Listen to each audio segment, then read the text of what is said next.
guys, welcome back to me with the channel. இந்த வீடியோல இப்போ என்ன பார்க்க போறோம்னா கன் அட்டாச்மென்ட்டோட யூசஸ் தான் பார்க்க போறோம். அதுக்கு முன்னாடி இந்த வீடியோ உங்களுக்கு பிடிச்சிருந்தா லைக் பண்ணுங்க, ஷேர் பண்ணுங்க, கமெண்ட் பண்ணுங்க. and மறக்காம subscribe பண்ணிட்டு கூட இருக்க பெல் கனெக்ட் ஆல் கொடுங்க. அப்பதான் நான் போற வீடியோஸ் உங்களுக்கு இன்ஸ்டன்ட் நோட்டிஃபிகேஷன் வரும். சரி வாங்க இப்போ நம்ம வீடியோக்குள்ள போகலாம். எத்தனை ட்ரைனிங் போய் வைக்கலாம். ட்ரைனிங்கில் தான் நம்மளுக்கு ஈஸியாக எக்ஸ்பிளைன் பண்ணுறதுக்கு ஈஸியாக இருக்கும். சரி ஃபஸ்ட்டு என்ன சொல்ல போகிறேன்னா மசில் அண்ட் சைலன்சர் அதான் ஃபஸ்ட்டு சொல்ல போகிறேன். அதை பற்றி சரி ஓரமாக பண்ணிக்கலாம். சரி பேக்கத்தோட கை புல்லன்ட்டு மசில் என்ன பண்ணுன்னு பார்த்தீங்கன்னா உங்களுக்கு மசில் வந்து உங்களுக்கு நல்லா ரேஞ்சு தரும். இந்த நீங்கள் மசில் போட்டு எதா லாங் ரேஞ்சு கன்னுக்கெலாம் மசில் போட்டிங்கன்னா நல்லா உங்களுக்கு ரேஞ்சு தரும். அது சைலன்சர் என்னடா பண்ணுன்னு கேட்டிங்கன்னா சைலன்சர் வந்து நீங்கள் சுடும்போது சத்தத்தை கம்மி பண்ணி மெயின் மேப்பில் எனிமி மார்க்கை காட்டாது. அதான் இது ரெண்டு வச்சுட்டு வேறு ஒன்று பண்ணலாம். இதுவே நீங்கள் மசில் வச்சுக்கிட்டு ட்ராகன் ஏக்கை வச்சுருந்தீங்கன்னா அது டபுள் டேமேஜ் ப்ளஸ் ஒரு சிங்கிள் ரேட் ஆஃப் ஃபயர், இது மசில் ரேஞ்ச் கிடைக்கும்ல. இதோடு சேர்த்து பண்ணிங்கன்னா உங்களுக்கு ட்ராகப் பண்ணும்போது ஹெட்டு ஈஸியாக விடும்.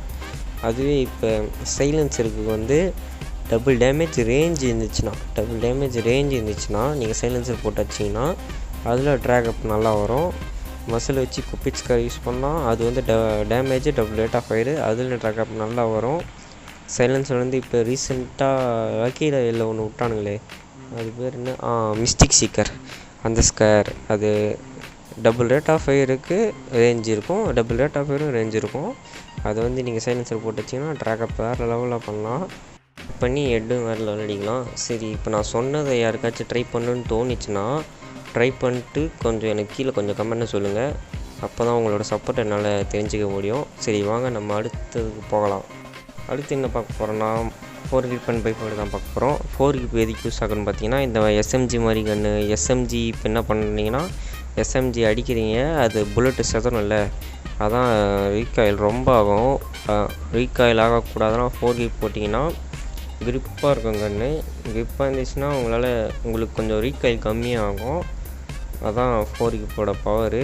பைபாடு என்ன பவர்னு கேட்டிங்கன்னா பைபாடு வந்து எப்படின்னா அதே தான் சில பேர் நினச்சிப்பீங்க. ஆனால் பைபாடு என்னென்னா பைபாடு வந்து நீங்கள் உட்கார பொசிஷன்லேயும் படுக்கிற பொசிஷன்லேயும் அடிச்சிங்கன்னா உங்களுக்கு ரீகாயில் கம்மியாகணும்னு சொல்கிறாங்க.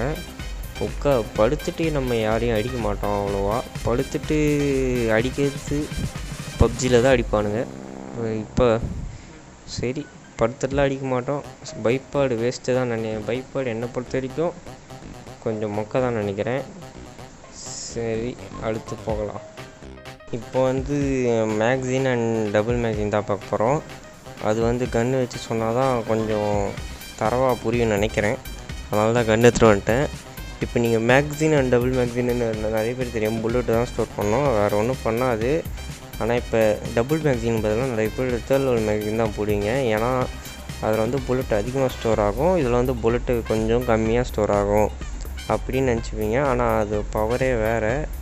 இப்போ பாருங்கள் நான் சொல்கிறேன்னா ரீலோட் ஸ்பீடை மட்டும் பாருங்கள். இது ரீலோட் ஸ்பீடு பார்த்துட்டிங்களா? இப்போ நான் மேக்சினை மாற்றுறேன், இப்போ அதோட ரீலோட் ஸ்பீடை பாருங்களேன்.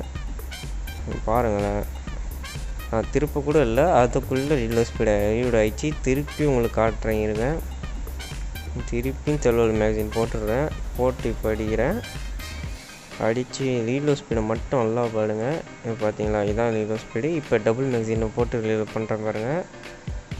அடிக்கிறேன்னா முடிகிறதுக்குள்ளே பாருங்கள் எவ்வளோ ஃபாஸ்ட்டாக ரீலோட் ஆகும்ன்ட்டு.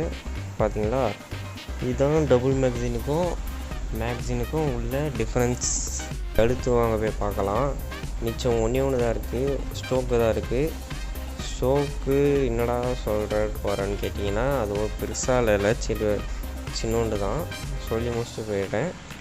ஸ்டோக் என்ன பண்ணுன்னு பார்த்தீங்கன்னா இப்போ நீங்கள் சுடும்போது